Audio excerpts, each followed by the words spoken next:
everyone, my name is Sarah Carpe.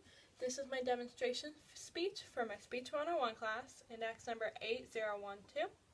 I'm going to be demonstrating for you making clay art, the basics. The goal of this is to have my audience grasp the beginnings of working with clay, and to do this, all you need to know is how to make basic shapes with clay and how to put them together. If you've ever seen the relaxing way that clay is made and wondered if you could do it yourself, then all you need to know is these basic ideas of sculpting with clay so you can build your own things and also have a foundation to learn more upon. The first thing you're going to need are the right materials. So, of course, the most important thing is your clay. This is terracotta clay, but you could also use another kind of earth clay or polymer clay, which is a great choice for kids. It's not messy. An important thing to note about your clay is that when you use it, especially if you're going to put it into a kiln, you have to get the air bubbles out. So you do this by kind of slamming it on the table. This is like the fun part. And this gets all the air bubbles out, because if you put it in that kiln, when you fire it, when you harden your clay, this doesn't apply to polymer clay, but it could explode. So this is a really important part, to just slam your air bubbles out. The next material you're going to need is a bowl of water. Any bowl will do. It's not going to harm you. Clay is non-toxic. You could use something you eat out of it. Is that fine? Water is used to moisten your clay. So what you're going to want to do with your water is you take a small amount of clay, and I've already done this, and you add it to your water, because this creates something called slip, which is very wet clay, and you need that to stick your piece together when you make your pieces. Other than that, well, a towel would be nice, but you're going to need tools. Anything will work. You can find stuff around the house, or you can go to the store and get, they have kits there. I'm just going to be using a long kebab today, so as you can see, you can just grab stuff from around the house. And you're also going to need a clean surface. I have this table specifically for clay. If you don't want to make a mess, you can always just put parchment paper down. And the final optional kind of material you're going to need is paint or glaze. So I like the color of this, so I don't usually paint my pieces, but if you're going to paint, then after you use acrylic paint, after you harden your clay, and you can paint it, or you can use special glaze, which is for clay. But the thing about glaze is that if you do choose to use this glaze, you're going to have to put your work into the kiln a second time.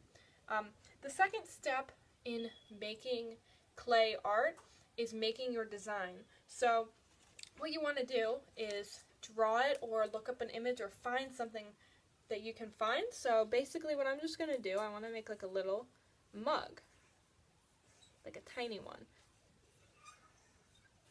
So I'm not a very good artist, but as you can see, that's your mug right there. You're going to get messy with this, so that's another part of this. And when you see your image, you are going to break it up into pieces in your mind. And as you can see, there's the handle, there's the rim of the mug, and then there's the bottom. So that's 3 pieces.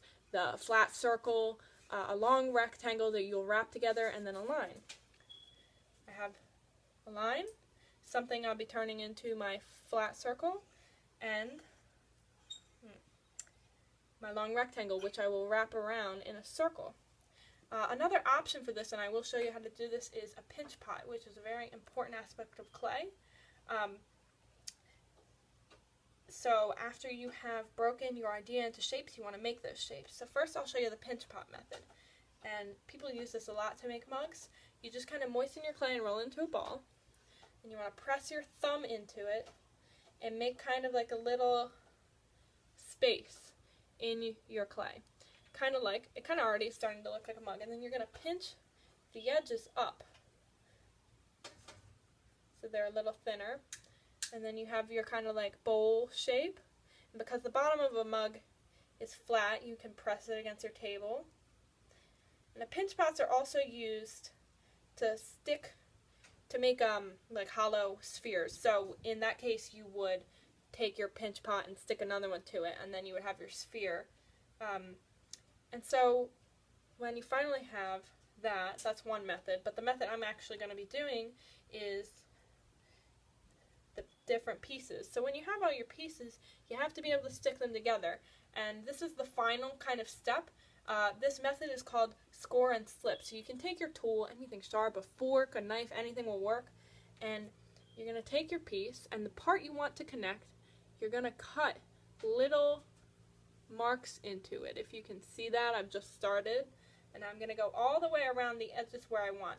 And the reason behind this is it gives little edges for that clay to sink into and connect to, and it keeps your pieces stuck together strong. So all the edges are scored. You're going to take your next piece and you're just going to cut along that edge. It doesn't have to be neat. It can be kind of ugly. It's going to be hidden anyway. And then what you do is you take your slip that you made earlier and rub it along those edges, and that slip fits into those cracks and it'll dry. And you want to do it on all your pieces, but it's what helps your clay connect. So you take your pieces together. Well, you're going to wrap it around.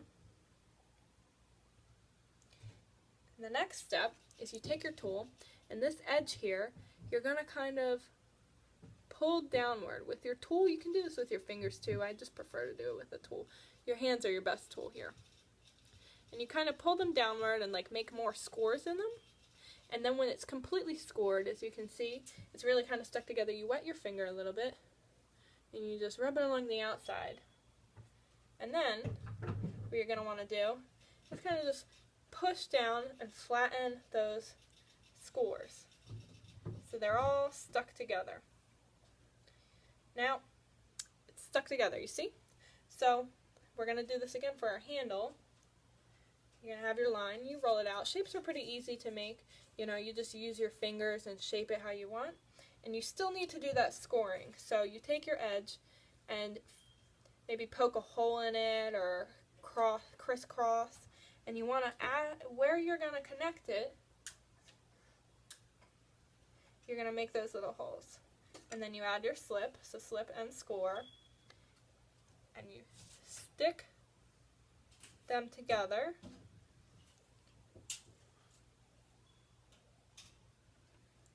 And then pull down.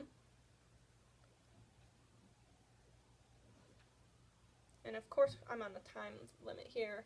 You put a lot more care into this if you weren't, and it would come out a lot nicer. But now your mug handle is stuck on.